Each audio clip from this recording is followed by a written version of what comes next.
Friends, आज हम यहाँ पे जूनियर हाई स्कूल शिक्षक भर्ती का ये प्रैक्टिस सेट नंबर 15 देखेंगे, जिसका ये पार्ट 2 होगा। इससे पहले हमने पार्ट फर्स्ट में 20 तक के प्रश्नों को देखा था। तो चलिए स्टार्ट करते हैं आज पार्ट सेकंड। इसका पहला प्रश्न है कि चित्रकूट जलप्रपात स्थित है। ये जो चित्रकूट जलप्रपात है ये कहाँ पे स्थित है? तो ये बस्तर जिले में स्थित है। और ये बस्तर जिला कहाँ किस राज्य में पड़ता है? तो ये छत्तीसगढ़ राज्य में पड़ता है, जो कि इंद्रावती नदी पर स्थित है। तो इसका करेक्ट ऑप्शन है बी। अगला देखते हैं। 1818 में पहला सूती वस्त्र कारखाना निम्न क्षेत्र में शुरू हुआ। तो ये कहाँ पे शुरू हुआ था? इसे पश्चिम बंगाल में फोर्ट ग्लास्टर में शुरू किया गया था। तो इसका करेक्ट ऑप्शन है ए। जो 1818 में पहला सूती वस्त्र कारखाना है ये पश्चिम बंगाल, जो कि वर्तमान में कोलकाता में स्थित है, ये फोर्ट ग्लास्टर शुरू किया गया था। तो इसका करेक्ट ऑप्शन है ए। आगे देखते हैं कि एक भारहीन गुब्बारे में 200 ग्राम जल भरा हुआ है। इसका जल में भार क्या होगा? तो हमने एक सिद्धांत पढ़ा था आर्किमिडीज का सिद्धांत, जिसमें ये कहा गया था कि जब कोई वस्तु जल में आंशिक या पूर्ण रूप से डुबोई जाती है तो उसके भार में क्या होता है कि कमी आ जाती है, और वह जो आभासी कमी है उसके द्वारा हटाए गए द्रव के भार के बराबर होती है। तो वो सिद्धांत यहाँ पे लागू होगा। तो यहाँ पे जब हम जल में इसको देखते हैं कि जल में जो गुब्बारे का भार होगा वो बराबर हो जाएगा भार माइनस उत्प्लावन बल के।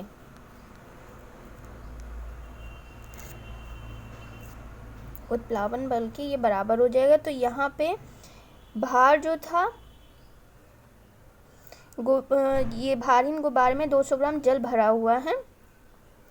तो यहाँ पे ये 200 और ये 200 मिला के हमारा जो क्योंकि जल के भार के बराबर होता है, तो इसलिए यहाँ पे ये 200 है तो ये भी 200 हो जाएगा। तो इसलिए यहाँ पे ये पूरा जल में जो गुब्बारे का भार होगा ये शून्य हो जाएगा। तो इसका करेक्ट ऑप्शन हो जाएगा ए, यानी कि भारहीन गुब्बारे में जो जल का भार होगा वो शून्य हो जाएगा। तो ऑप्शन ए इसका करेक्ट हो जाएगा।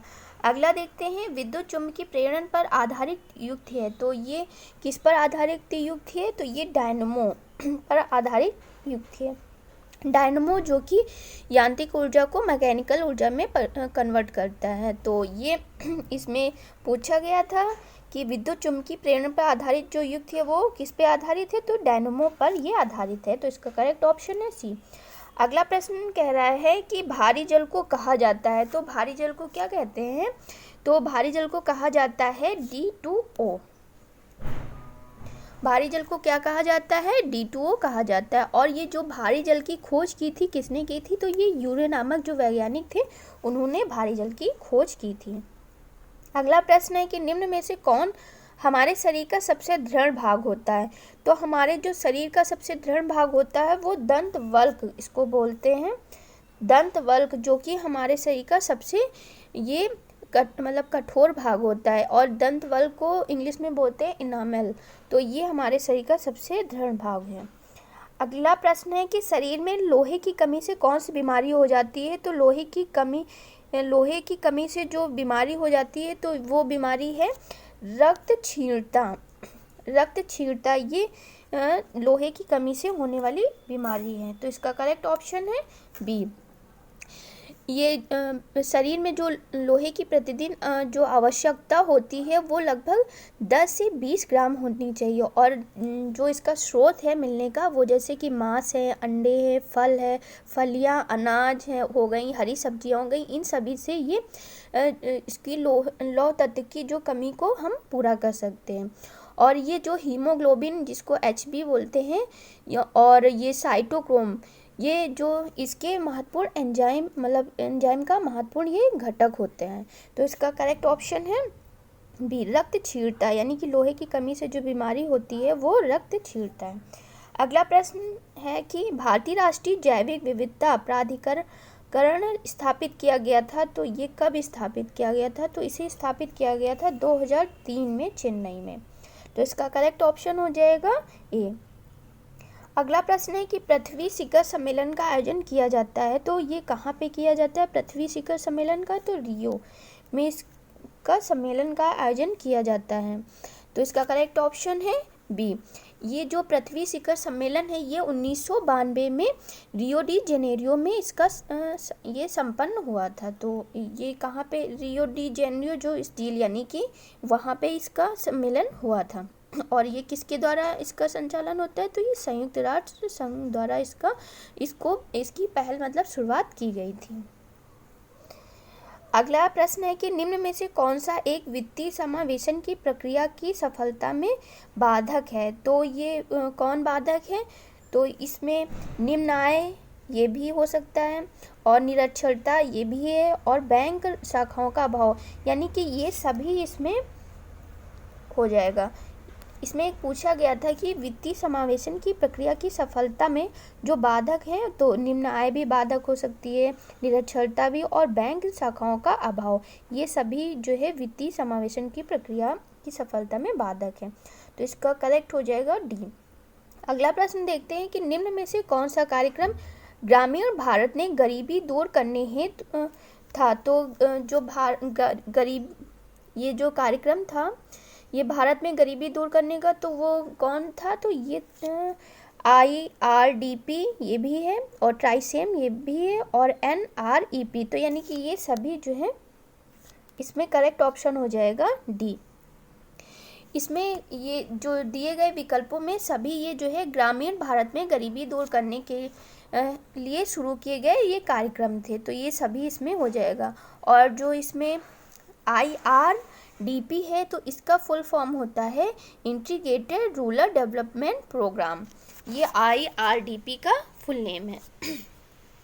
और इसमें ट्राइसेम का फुल फॉर्म होता है कि training of rural youth for self employment, और NREP तो इसका फुल फॉर्म होता है कि नेशनल रूरल इन्वायरमेंट प्रोग्राम। तो ये सभी जो हैं इसके लिए महत्वपूर्ण हैं। आगे देखते हैं, वर्ष 2011 की जनगणना के अनुसार भारत के निम्नलिखित राज्यों में से किसमें जनसंख्या घनत्व उच्चतम है? तो इसमें ये पूछा है कि जनसंख्या घनत्व सर्वाधिक किसका है? तो ये बिहार राज्य का, जिसका जनसंख्या घनत्व 1106 होता है, तो ये सबसे ज़्यादा जनसंख्या घनत्व वाला है। और फिर इसके बाद जो आता है वो पश्चिम बंगाल है जो कि 1028, फिर इसके बाद थर्ड नंबर पे केरल, और नंबर 4 पे हो जाएगा उत्तर प्रदेश।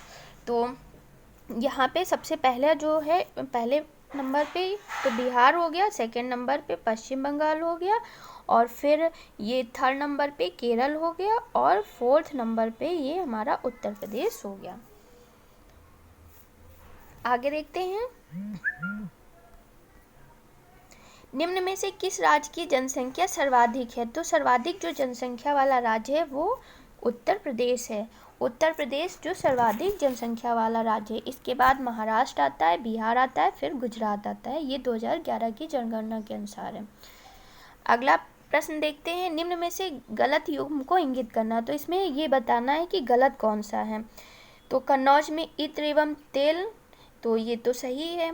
मिर्ज़ापुर कालीन, मुरादाबाद पीतल के बर्तन, और आगरा चाकू एवं कैंची, तो ये आगरा में चाकू एवं कैंची नहीं है, ये इसका गलत हो जाएगा। ऑप्शन डी इसका इनकरेक्ट हो जाएगा। और कन्नौज में इत्र और तेल, मिर्ज़ापुर में कालीन, मुरादाबाद में पीतल के बर्तन, ये सभी वहाँ पे उपलब्ध सर्वाधिक मात्रा में मतलब पाए जाते हैं।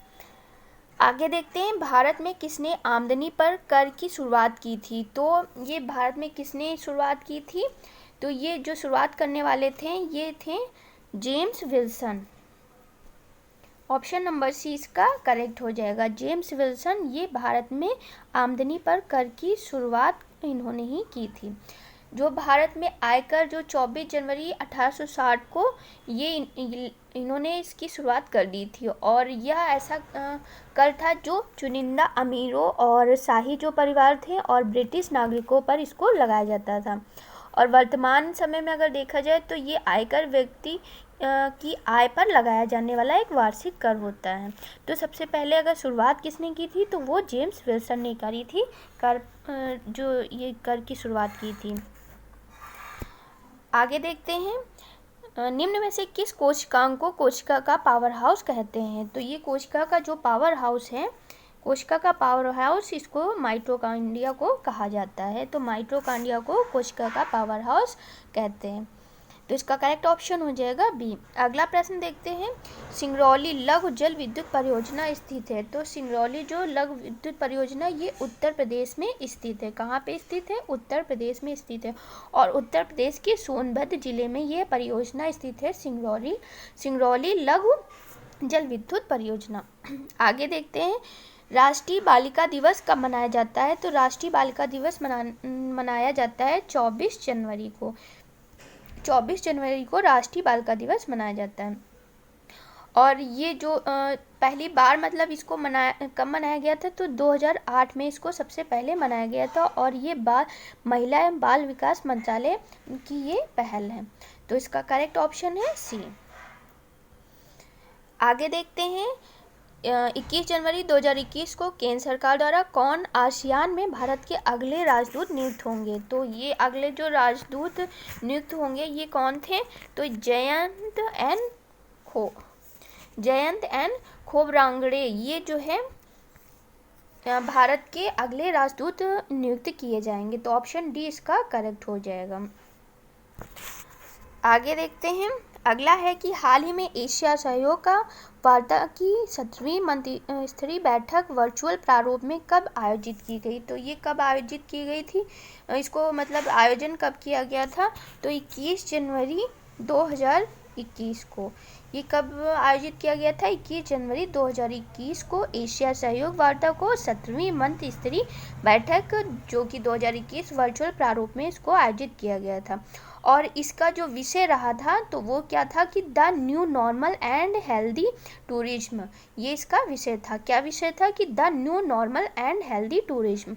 और इस बैठक की जो मेज़बानी की थी वो तुर्की द्वारा की गई थी। और इस जो बैठक में जो सचिव थे वो पूर्व मतलब सचिव और विदेश मंत्रालय और रीवा गांगुली दास ने भारत का इसमें प्रतिनिधित्व किया था। तो इसमें ये पूछा था कि कब आयोजित किया गया था? तो ये 21 जनवरी 2021 को आयोजित किया गया था। और थीम इसकी थी the new normal and healthy tourism. आगे देखते हैं, अगला प्रश्न है कि भारत में नेशनल इंफॉर्मेटिक्स सेंटर जो कि NIC है एवं केंद्रीय माध्यमिक शिक्षा बोर्ड CBSE द्वारा संयुक्त रूप से ग्लोबल CAD सॉफ्टवेयर कब लॉन्च किया गया? तो ये कब लॉन्च किया गया था? इसे लॉन्च किया गया था 14 जनवरी 2021 को। 14 जनवरी 2021 को भारत में कोलाब कैड सॉफ्टवेयर का शुभारंभ किया गया। और ये जो सॉफ्टवेयर था ये नेशनल इंफॉर्मेटिक्स सेंटर यानी कि NIC एवं केंद्रीय माध्यमिक शिक्षा बोर्ड जो कि CBSE द्वारा इसको संयुक्त रूप से शुरू किया गया था। तो इसका करेक्ट ऑप्शन हो जाएगा बी। आगे देखते हैं कि पुस्तक मोदी इंडिया कॉलिंग 2021 के लेखक कौन है? तो ये 2021 के लेखक कौन रहे हैं? तो ये रहे हैं चांदमल कुमावत। ये रहे, ऑप्शन सी इसका करेक्ट हो जाएगा। चांदमल कुमावत ये जो है इसके लेखक रहे हैं मोदी इंडिया कॉलिंग 2021। ये जो पुस्तक है ये 16वें प्रवासी दिवस के अवसर पर इसको प्रकाशित की गई थी, ये मोदी इंडिया कॉलिंग 2021। तो इसका करेक्ट ऑप्शन हो जाएगा सी। ये जो इसके लेखक थे चांदमल कुमावत थे इसके लेखक। आगे देखते हैं, दिसंबर 2020 में चीन द्वारा लॉन्च किए गए रिमोट सेंसिंग उपग्रह के संबंध में निम्नलिखित कथनों पर विचार कीजिए। तो इसमें जो कथन है इसके बारे में पहले देख लेते हैं। इस उपग्रह का नाम याओगान 33 है। इसे लॉन्ग मार्च 4C रॉकेट के साथ लॉन्च किया गया और यह लॉन्ग मार्च कैरियर रॉकेट की 397वीं उड़ान है। तो इसमें जो करेक्ट ऑप्शन पूछा गया है तो इसका करेक्ट ऑप्शन क्या हो जाएगा? तो इसमें आगे देख लेते हैं कौन ऑप्शन क्या दिए हुए हैं। तो इसमें पूछा है कि 1 और 2, 2, 3, 1, 3 या तीनों।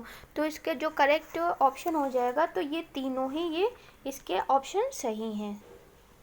तो ये सभी हो जाएगा। एक बार इसको देख लेते हैं फिर से कि जो दिसंबर 2020 में चीन द्वारा लॉन्च किए गए रिमोट सेंसिंग उपग्रह के संबंध में निम्न कथनों पर विचार कीजिए। तो इसमें कहा था कि इस उपग्रह का नाम याओगान 33 है, तो ये सही है। और इसे लॉन्ग मार्च 4C रॉकेट के साथ लॉन्च किया गया, तो ये भी सही है इसका। और यह लॉन्ग मार्च कैरियर रॉकेट की 397वीं उड़ान है, तो ये सभी ये करेक्ट हो जाएंगे। अब यहाँ से रीजनिंग के प्रश्न स्टार्ट होते हैं, तो चलिए देखते हैं। इसमें कहा भीम का है जो कि बौनापन है और प्रतिभाशाली, तो ये किसे, तो ये भीम का है, यानी कि बौना इसका अपोजिट है। तो अगर प्रतिभाशाली है तो इसका अपोजिट क्या होगा, जड़मति। तो इसका करेक्ट हो जाएगा सी। आगे देखते हैं। BOULDER को किसी कोड में ZMSJBCP लिखा जाता है, तो ELK को उसी कोड में क्या लिखा जाएगा। तो इसको देखते हैं। B का कोड होता है 2, O का होता है 15, U का होता है 21 और L का होता है 12 और D का होता है 4। इतने पहले देख लेते हैं। यहाँ पे Z का 24, M का 13, S का 19, J का 10 और B का 2। तो यहाँ पे अगर ये कैसे, यहाँ पे B का है 2 और ये BZ, तो ये तो इसका अपोजिट है, -2 का हो रहा, क्योंकि YZ है, 1 मिनट, ये 26 होता है, ये Y से Z, ये तो -2 हो जाएगा। और यहाँ पे फिर L, ये 15 है, ये 13 है, तो ये भी -2 हो जाएगा। 15 ये था, O 15 और M 13, फिर 19 से, और ये 21 U का होता है, तो ये भी 2 हो रहा है, -2। तो सभी ये -2 करके बन रहे हैं। तो आगे भी ELK को उसी कोड में क्या लिखा जाएगा, तो E से अगर हम -2 करेंगे, E का होता है 5, तो 5 में -2 यानी 3, तो 3 किसका होता है, C का होता है। फिर L का होता है 12 में -2 करेंगे तो 10, तो 10 होता है J का। और K होता है 11 में -2 करेंगे तो आएगा 9 होता है I का। तो इसका करेक्ट ऑप्शन कौन सा हो जाएगा, CJI, यानी कि C इसका सही हो जाएगा। अगला प्रश्न है कि दिए गए विकल्पों में से विषम शब्द युग्मों को चुनिए। तो इसमें अध्यापक है, न्याय है, वकील है, रसोइयाँ हैं। तो इसमें ये जो वकील है, रसोइयाँ, ये 3, अध्यापक, वकील और रसोइयाँ, ये तीनों ही मतलब विशेष व्यक्ति के रूप में संबोधित हो रहे हैं। और जबकि जो ये न्याय है, ये कोई व्यक्ति के रूप में इसको नहीं संबोधित किया जा रहा है, तो ये इसका करेक्ट हो जाएगा। विषम पूछा गया था, तो विषम ये न्याय हो जाएगा। ये सभी व्यक्ति के रूप में संबोधित होते हैं। अगला प्रश्न है कि TODAY को UQECZ है, तो BEFOR का कोड क्या होगा। तो इसको भी चलिए देखते हैं। T का होता है कोड 22 और B का होता है 2, और फिर उसके बाद 1 मिनट, सॉरी, यहाँ पे T का 22 और U का होता है 21, फिर O का होता है 15 और D का होता है 4 और यहाँ पे Q का 17, E का 5। तो यहाँ पे 21 से 22 यानी 1 बढ़ रहा है। 15, ये 15 से 17,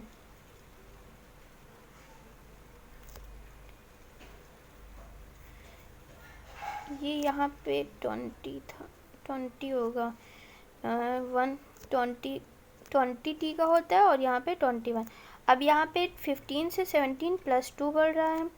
फिर यहाँ पे D का 4 होता है और E का 5, तो +1 हो रहा है, यानी कि +1 2, फिर A के बाद C, तो यानी कि +2 बढ़ रहा है। तो इसी तरह से हम इसको भी यहाँ पे आगे वाली सीरीज भी कंप्लीट करेंगे। पहले एक बार +1, फिर +2, फिर +1 +2, यही सीरीज चलती रहेगी।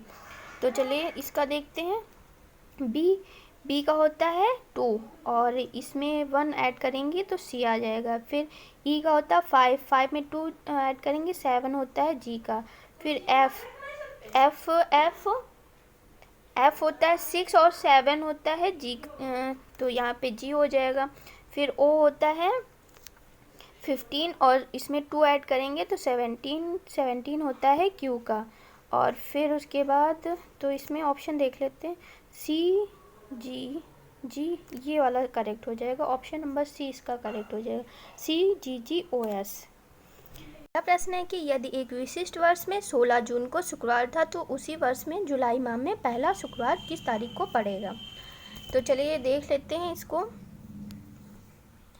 इसमें कह रहा है 16 जून को शुक्रवार था तो उसी वर्ष में जुलाई माह में कौन सा शुक्रवार पड़ेगा। तो 16 के बाद अगर हम 7 ऐड करेंगे तो उस दिन भी शुक्रवार होगा, तो 16 और 7 हो गया 23।